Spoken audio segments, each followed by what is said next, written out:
You can be straight or gay. You might be trans or celibate, bi or ambi, lesbian or queer. Questioning.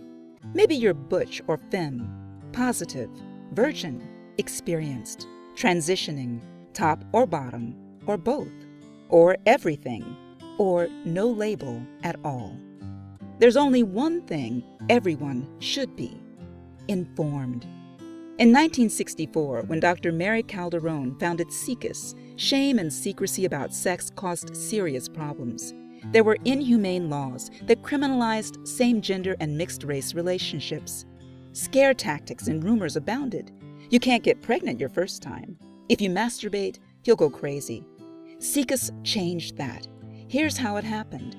As the former medical director of Planned Parenthood, Mary Calderon recognized the urgent need for an organization to provide accurate, unbiased information about sex and sexuality. So she appealed to colleagues Wallace Fulton, Reverend William Janee, Lester Kirkendall, Dr. Harold Leaf, and Clark Vincent. Together they founded the Sexuality Information and Education Council of the United States, SIECUS. In the 50 years since, SIECUS has played a lead role in some stunning accomplishments. We helped change the discourse from whether to include sex education in schools to what should be included in school-based sex ed. We created the first ever guidelines for comprehensive sexuality education that are used throughout the U.S. and around the world. We put sex ed on the national policy agenda, securing millions of dollars to support sex education programs. In partnership with our closest colleagues, we are mapping the future of sex education, publishing national standards that are right now in the process of being adopted by communities across America. We lead in the delivery of innovative sexuality education resources using the latest digital and social media channels.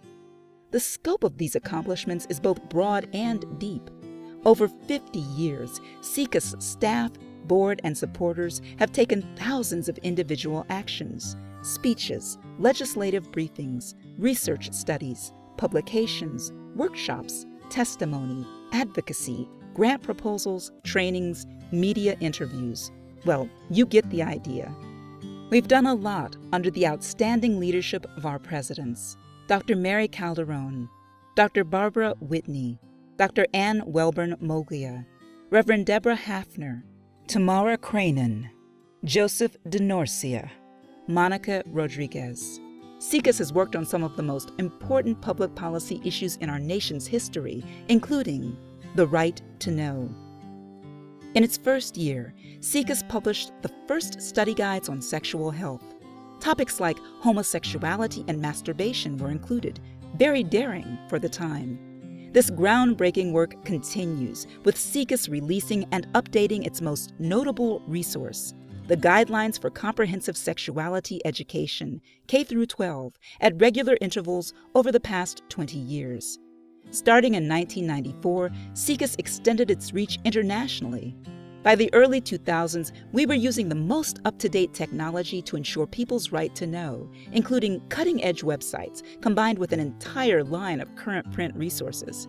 And in 2010, after years of pressure and strategic advocacy, we succeeded in getting the federal government to create the Office of Adolescent Health, the ability to educate through public schools. In 1992, SIECUS began tracking sex ed controversies around the country, documenting them in an annual report released at the start of each school year. Since the 60s, SIECUS has trained educators, advocates, parents, and health and social service providers. We cover such topics as managing controversies, increasing comfort level, and exploring attitudes, adolescent sexuality, sexuality across the lifespan, and more. HIV/AIDS. The epidemic changed SIECUS's work forever. Among the first to address the crisis in 1984, SIECUS co-sponsored the conference AIDS and Sexuality, a Dialogue with the Gay Men's Health Crisis, GMHC. Our brochure, How to Talk to Your Children About AIDS, came 2 years later. Now, over 30 years into the epidemic, we continue to work on expanding education, services, and policy around HIV/AIDS. Abstinence only until marriage. Beginning in 1996, the federal government allocated $50 million annually for abstinence only until marriage programs, for a total to date of nearly $2 billion. Evaluators determined that many of these programs were ineffective and harmful to young people, as well as biased, inaccurate, and fear and shame-based. Countering abstinence only has dominated our public policy efforts in the years since. We've published groundbreaking reports, developed model legislative language for members of Congress, and were the first to follow the trail of federal funding for these programs. Through it all, we were pioneers in an area that, although central to the human experience, is fraught with myths, fear, secrets, and injustice. We haven't always been popular, but we have always been transparent and honest, and therefore worthy of trust. We invite you to learn more about SIECUS, in person, online, or through our publications. Often operating behind the scenes, SIECUS strives to present objective, thorough, and above all, truthful information about sex and sexuality. Because knowledge is power, and to gain it, truth must be told.